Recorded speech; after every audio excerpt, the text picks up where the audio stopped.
அஸ்ஸலாமு அலைக்கும். Welcome to Shala's recipes. இன்றைக்கி நம்ம என்ன ரெசிபி பார்க்க போகிறோம்னா கிராய்சன் தேங்க பார்க்க போகிறோம். இல்லை சாக்லேட் ஃபில்லிங்கோட சாப்பிட்றதுக்கு அவ்வளோ அருமையாக இருக்கும். ஓவன் இல்லாமல் கடாயில் தான் பண்ண போகிறோம். வாங்க எப்படி செய்யலான்னு பார்க்கலாம். நான் 100 ml வார்ம் வாட்டர் எடுத்திருக்கேன். அதில் 1 டேபிள் ஸ்பூன் ஹனி வேண்டான்னு நினச்சிங்கன்னா நீங்கள் சுகர் கூட சேர்க்கலாம். 1/2 டீஸ்பூன் ஈஸ்ட், இன்ஸ்டன்ட் ஈஸ்ட்டு நான் சேர்த்துருக்கேன். சேர்த்து நல்லா மிக்ஸ் பண்ணிக்கோங்க. இப்போ நல்லா ஆக்டிவ் ஆகணும். ஒரு 15 நிமிஷம் மூடி இருக்கட்டும். அதுக்கிடையில் நம்ம ட்ரை இன்க்ரீடியன்ட் சேர்த்துடலாம். 1 கப் மைதா, 1/4 டீஸ்பூன் உப்பு சேர்த்து நல்லா மிக்ஸ் பண்ணிக்கோங்க. பாருங்கள், ஈஸ்ட் ஆக்டிவ் ஆயிடுச்சு. இந்த மாதிரி பொங்கி வரணும். இப்போ இதை நம்ம அந்த மாவோடு சேர்த்துடலாம். சேர்த்து நல்லா பிசைஞ்சுக்கோங்க. ஃபஸ்ட்டு ஸ்டார்டிங்கில் பிசையும் போது கொஞ்சம் சில்கியாக இருக்கும். அப்புறம் நம்ம பிசைய நமக்கு கையில் ஒட்டாது. நல்லா ஸ்மூத்தான டோவாக வரும். இதில் 1 டேபிள் ஸ்பூன் ஆயில் சேர்த்துக்குங்க. ஆயில் வேண்டாம்னு நினச்சிங்கன்னா நீங்கள் பட்டர் கூட சேர்த்துக்கலாம். பாருங்கள் எவ்வளோ ஸ்மூத்தாக இருக்குன்னு, நல்லா சாஃப்டாக இருக்குங்க. இதுக்கு மேலே 1 டீஸ்பூன் ஆயில் அப்ளை பண்ணிக்கோங்க. இது ஒரு 1 hour மூடி வச்சிடலாம். நல்லா உப்பி வரணும். ரெஸ்ட்டில் இருக்கட்டும். இப்போ 1 hour ஆயிடுச்சு. ஓப்பன் பண்ணி பார்த்துடலாம். பாருங்கள் எவ்வளோ அழகாக உப்பி வந்திருக்குன்னு.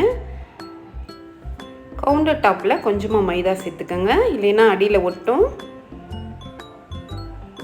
இப்போ நம்ம பிணைஞ்சு வச்ச டோவையும் நல்லா உருட்டிக்கிடலாம். நமக்கு சரிசமமான பால்ஸ் வரணும். அதுக்காக இந்த மாதிரி உருட்டி கட் பண்ணிக்கோங்க. எந்த சைஸில் பால் வேணுமோ அந்த அளவுக்கு நீங்கள் கட் பண்ணிக்கோங்க. எனக்கு 8 பால்ஸ் வந்தது. இது இப்போ சப்பாத்தி கட்டையை வச்சு நம்ம தேய்க்க போகிறோம். மைதா அப்பப்போ நீங்கள் டஸ்ட் பண்ணிக்கோங்க. அப்போ தான் நம்மளால் ஹேண்டில் பண்ண முடியும். இதை நம்ம சப்பாத்தி கட்டையை வச்சு தேய்ச்சிடலாம். நல்லா ரவுண்ட் ஷேப்பில் தேய்ங்க. இந்த மாதிரி நம்ம 8 பால்ஸையுமே நம்ம தேய்ச்சிக்கலாம். இப்போ தான் கிராய்சன் நமக்கு சாப்பிடையில் நல்லா கிறிஸ்பியாக இருக்கும். இப்போ நல்லா தேய்ச்சாச்சு. நான் பட்டரை உருக்கி வச்சுருக்கேன். இந்த பட்டரை இது மேலே தேய்ச்சிடலாம்.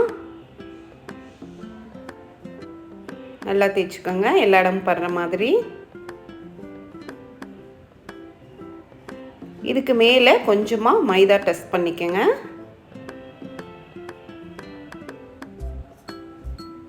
அதே மாதிரி இன்னொரு பால்ஸையும் நான் தேய்ச்சி வச்சுருக்கேன். அதே ரிப்பீட் தாங்க, திருப்பி அதே மாதிரி தான் பண்ணணும்.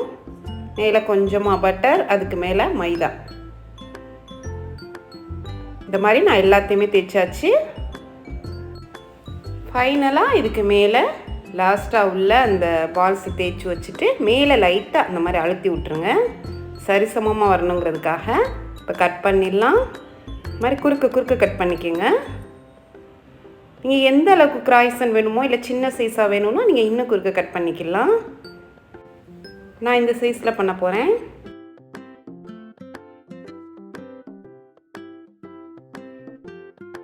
மறுபடியும் கொஞ்சம் மைதா நான் டஸ்ட் பண்ணியிருக்கேன். இப்போ நமக்கு ஒட்டாமல் வரும்.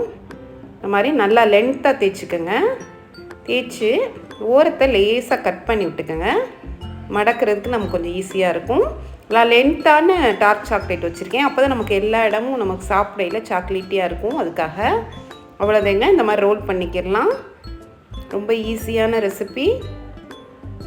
இப்போ நான் 11 இன்ச் பேன் எடுத்திருக்கேன். அதில் கொஞ்சமாக ஆயில் அப்ளை பண்ணி இதை நம்ம அசம்பிள் பண்ணிடலாம்.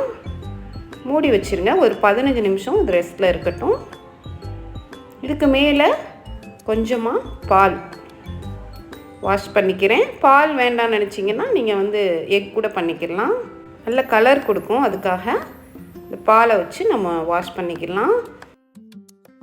ஒரு கடாயில் ஸ்டாண்ட் வச்சு ஒரு 10 நிமிஷம் ஹை ஹீட்டில் நான் சூடு பண்ணி வச்சுருந்தேன். இப்போ நம்ம செஞ்சு வச்ச கிராய்சனில் உள்ளே வச்சு மூடி வச்சுருங்க. 40லேருந்து 45 நிமிஷம் ஆச்சுங்க எனக்கு. இதுவே நீங்கள் ஓவனில் வச்சிங்கன்னா 180 டிகிரி செல்சியஸில் 30லேருந்து 35 நிமிஷம் ஆகும். இப்போ கம்ப்ளீட்டாக ஆற விட்டுடலாம். பேக்கரி ஸ்டைலில் கிராய்சன்ட் சூப்பராக தயாராகிடுச்சு. உள்ளே நல்லா சாக்லேட்டியாக சாப்பிட்றதுக்கு அவ்வளோ சாஃப்டாகவும் கிறிஸ்பியாகவும் அவ்வளோ அருமையாக இருந்துச்சு. கண்டிப்பாக ட்ரை பண்ணி பாருங்கள். இந்த ரெசிபி உங்களுக்கு பிடிச்சிருந்துச்சுன்னா லைக் பண்ணுங்கள், ஷேர் பண்ணுங்கள், சப்ஸ்கிரைப் பண்ணுங்கள். இன்ஷா அல்லாஹ் நெக்ஸ்ட் வீடியோவில் பார்ப்போம். தேங்க்ஸ் ஃபார் வாட்சிங். பாய்.